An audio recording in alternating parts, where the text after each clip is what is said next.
What up gang, Malaysia, Indonesia, Singapura, Brunei. Assalamualaikum, it's your boy Kimis Coverto. Alright guys, seperti yang dijanjikan dalam video kali ini, aku nak senaraikan Devil Fruit yang telah pun awakening dan mengupas Devil Fruit yang berkemungkinan telah mencapai tahap awakening. Tak kira lah Logia ke, Zoan ke, Paramecia. So video ni aku dah try shoot dah sekali tadi, ternyata terlalu panjang. So aku retake balik untuk memendekkan jangka hayat video ini. Tapi sebelum kita start, kepada korang yang tak faham apa itu Logia, Zoan dan Paramecia Devil Fruit, korang boleh tengok dulu video aku sebelum ini yang menerangkan dengan panjang lebar tentang fakta-fakta Devil Fruit. Dan kalau korang belum faham lagi what is awakening of Devil Fruit, korang boleh tengok video aku sebelum ini. Aku tinggalkan link video tersebut di ruangan description di bawah. Dan sebelum kita proceed dengan konten juga, aku nak terangkan sikit apa perbezaan Logia dengan Paramecia secara faktanya. Logia adalah Devil Fruit yang terinspirasi daripada alam semula jadi dan bukanlah daripada elemen buatan manusia. Walaupun elemen itu keluar dari tubuh badan manusia, macam bomu nomi yang dimakan oleh Gem, walaupun najis hidung dia tu boleh menghasilkan letupan, itu tidak dikonsider sebagai Logia. Beta nomi yang dimakan oleh Tribal, walaupun Devil Fruit dia itu adalah hingus, tapi tetap tidak dikonsider sebagai Logia. Ciu nomi milik Mansheri, walaupun dia mampu menyembuhkan orang lain dengan air mata yang keluar dari tubuh dia, ia tetap bukanlah Logia. So Logia ni adalah elemen alami, alam semula jadi, macam asap, pasir, peti, ais, api, cahaya, gelap dan sebagainya. Dan kalau kita tengok balik pun, pengguna Logia ni adalah yang paling tersedikit dalam kalangan Devil Fruit. Hanya ada 11 je. Moku nomi asap, Suna nomi pasir, Merah nomi api, Goro nomi kilat, Hie nomi ais, Yummy nomi Yami nomi kegelapan, Pika nomi cahaya, Magu nomi magma, Numa nomi lumpur, Gasu nomi gas dan Yuki nomi salji. So kalau dalam video penerangan tentang awakening tu, aku kurang sikit menyentuh tentang awakening Logia. So dalam video ni aku akan kongsikan sikit pendapat aku berkenaan Logia ni. Tapi sebelum kita proceed, dalam video ni aku nak shout out channel yang bernama Manpan Studio yang banyak menghasilkan konten-konten berkenaan Boruto. Yang kedua adalah channel Noro TV yang banyak menghasilkan konten berkenaan Attack on Titan dan juga dia hasilkan konten pasal Jujutsu Kaisen. Dan satu lagi adalah channel Jimmy69 Studio yang juga banyak mengupas tentang anime di Malaysia. So jom guys, kita support anime speaker kita so that kita boleh perbesarkan community anime speaker kita. So guys, jangan lupa subscribe channel dorang. Okay? Alright, let's proceed with the content. Pasta pun mesti dengan kicap kipas udang. Tak boleh tidak. Cap, kicap kipas udang. Lepas makan, kita berkipas. Kicap kipas udang, pasti lezat sekali. Dalam keluarga Zoan, mereka yang telah pun dikenal pasti telah pun mengawakenkan Devil Fruit mereka adalah The Jailer Beast Minotaurus yang mempunyai daya kepantasan dan kekuatan yang tinggi. Dan dengan belantan berbengkak yang dia pegang, membuatkan dia menjadi musuh yang agak kuat di Impel Down. Seterusnya adalah Mino Rhinoceros yang juga lengkap bersenjatakan 2 belantan berbengkak dan memiliki kekuatan dengan ketahanan tubuh badan yang tinggi. Seterusnya adalah Mino Koala yang memiliki buku 5 berduri dan Mino Zebra yang memiliki semacam besi tombak ke apa dah. So dalam keluarga Zoan ni, cuma mereka berempat sahaja yang telah pun disahkan untuk mencapai tahap awakening. So dengan berbekalkan konsep awakening Zoan ni, mari kita berspekulasi siapa lagi yang telah awakenkan Devil Fruit Zoan mereka. Yang pertama pada pendapat aku adalah Rob Lucci. Rob Lucci merupakan user Zoan dalam keluarga kucing, iaitu Neko nomi model leopard. So sebagaimana yang kita tahu, semasa bertarung dengan Luffy, Rob Lucci mempamerkan beberapa bentuk perubahan Zoannya. Yang pertama adalah bentuk human dia, lepas tu bentuk hybrid dia. Kemudian dalam bentuk hybrid dia tu ada 2 jenis, satu yang besar sikit, satu yang kecil sikit. Lepas tu bentuk full transformation dia. So aku berkeyakinan yang Rob Lucci ni setelah kekalahan dia kepada Luffy di Enies Lobby, dia sudah tentu akan berlatih keras untuk repeat dengan Luffy nanti. So pada aku by now, Lucci dah pun awakenkan Devil Fruit dia.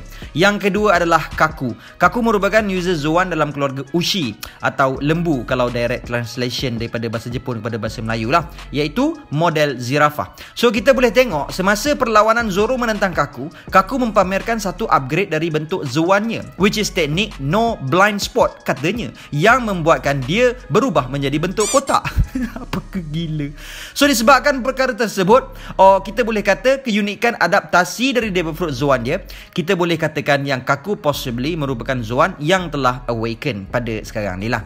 Yang ketiga adalah Tamago. Tamago merupakan user Zoan jenis telur. So sebagaimana yang kita boleh tengok semasa pencerobohan Luffy dalam wilayah Big Mom di Whole Cake Island, Tamago telah bertarung dengan Pedro dan kita dapat saksikan revolusi Zoan milik Tamago daripada telur menjadi anak ayam kemudian menjadi bapa ayam. So di sini kita boleh katakan yang Tamago meet the requirement of awakening untuk Zoan dari segi strength, ketahanan tubuh badan dan daya penyembuhan. And yes, yang keempat adalah Chopper. So pasal Chopper ni aku dah terangkan dah dalam video lepas, so korang boleh tengok dalam video tu. Link aku tinggalkan dalam ruangan description. Alright, now jom kita pergi kepada Ancient Zoan Devil Fruit pula. So lepas siri One Piece masuk Wano, kita dapat menengok sangat banyak kemunculan Devil Fruit Ancient Zoan muncul.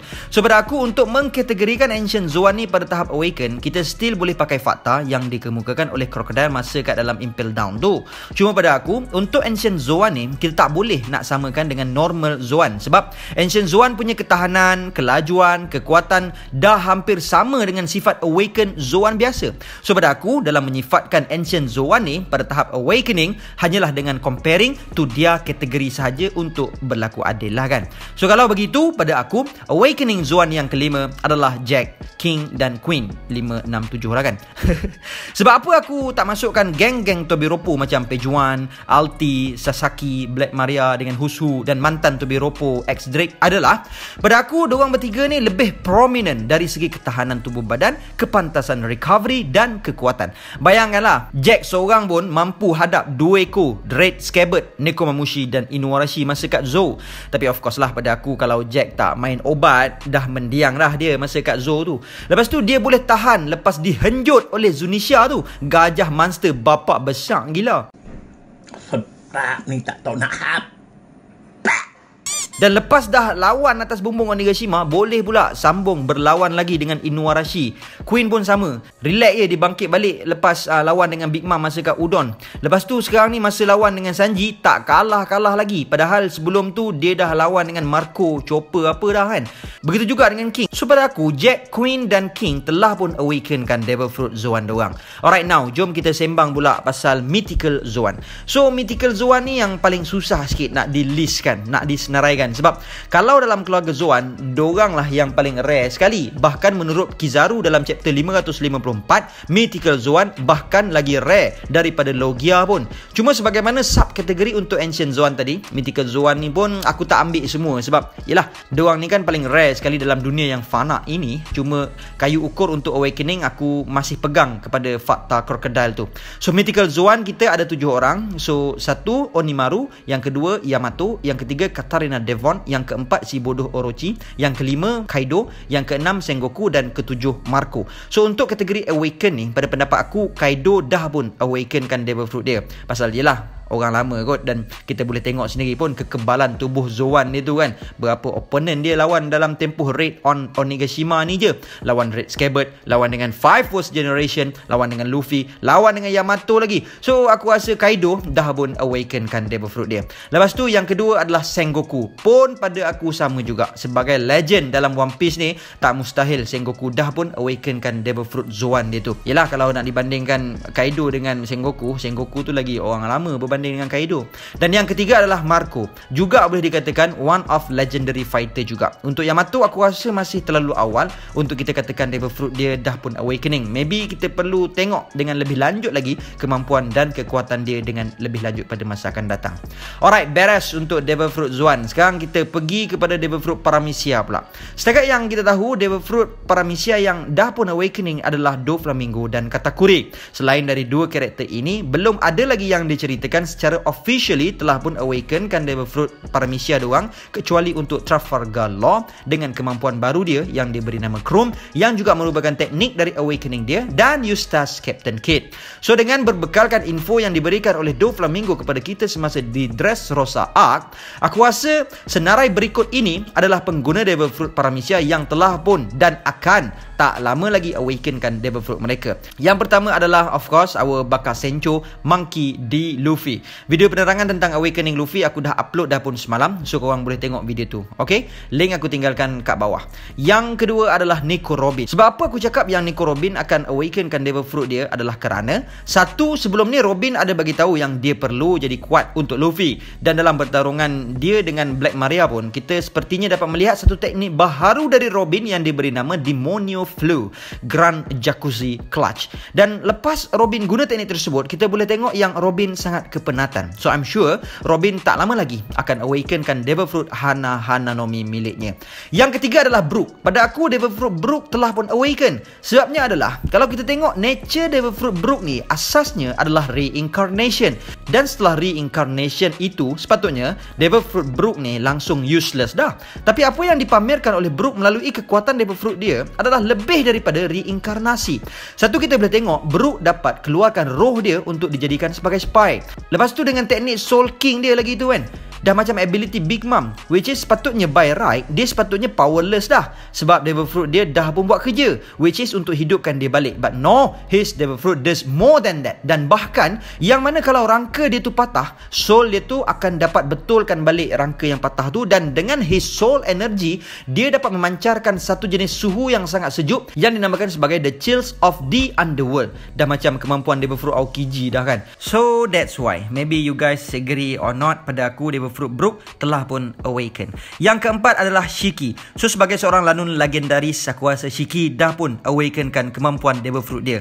Satu, sebab he is extremely strong fighter, yang mana tak ada lagi dalam sejarah One Piece mana-mana lanun yang berani datang ke Marineford berseorangan diri untuk mencabar the entire Marine di kubu kuat atau markas besar Marine selain daripada Shiki.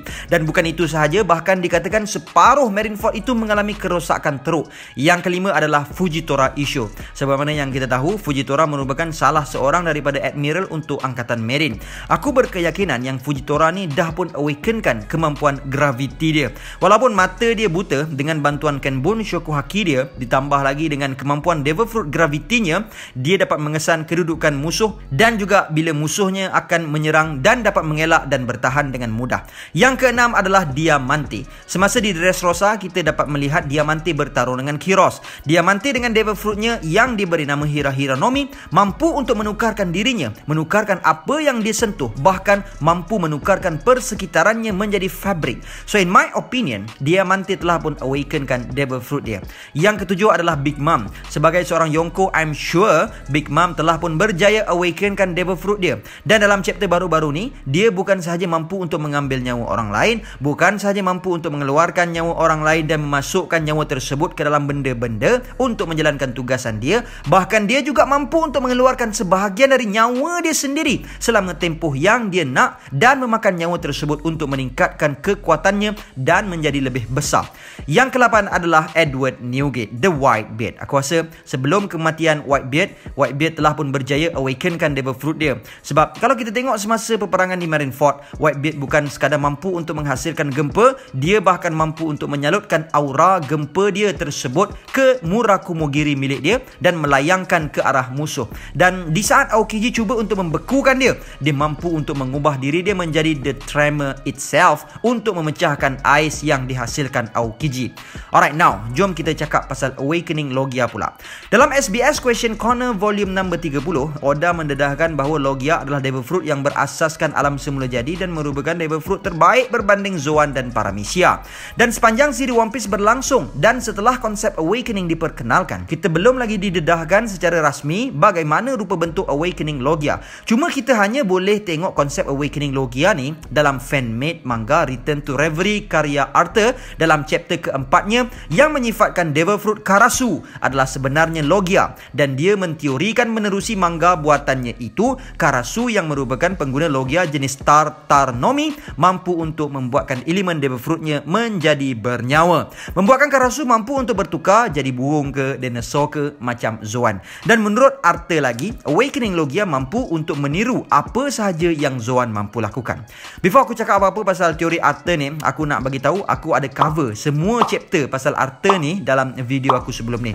So korang boleh klik link di ruangan description kat bawah. Okay? Alright, pada hemat aku selama menonton One Piece ni, kalau Awakening Zoan menurut Crocodile, kekuatan user tu akan bertambah, speed akan meningkat, ketahanan badan akan meningkat, daya penyembuhan badan atau recovery yang cepat walaupun user tu dalam keadaan unconscious. Manakala Awakening Paramecia pula menurut Doflamingo, ia mampu untuk memberi kesan kepada sekeliling, bukan sekadar hanya tertakluk kepada pengguna itu sahaja. So since Awakening Paramecia ni macam Katakuri dan Doflamingo dah nampak macam Logia, sedangkan Logia pula menurut Oda adalah yang paling superior berbanding Paramecia, so aku menspekulasikan Awakening untuk Logia, pengguna mampu untuk mengubah landscape sesuatu tempat itu secara permanentnya. Contoh macam Panghazard. Walaupun Aokiji dan Akainu tidak lagi berada di Panghazard, but still landscape Panghazard still remain menjadi larva dan ice. Tak macam pertembungan antara Ace dengan Blackbeard tu kan. So by saying this, aku rasa Aokiji dan Akainu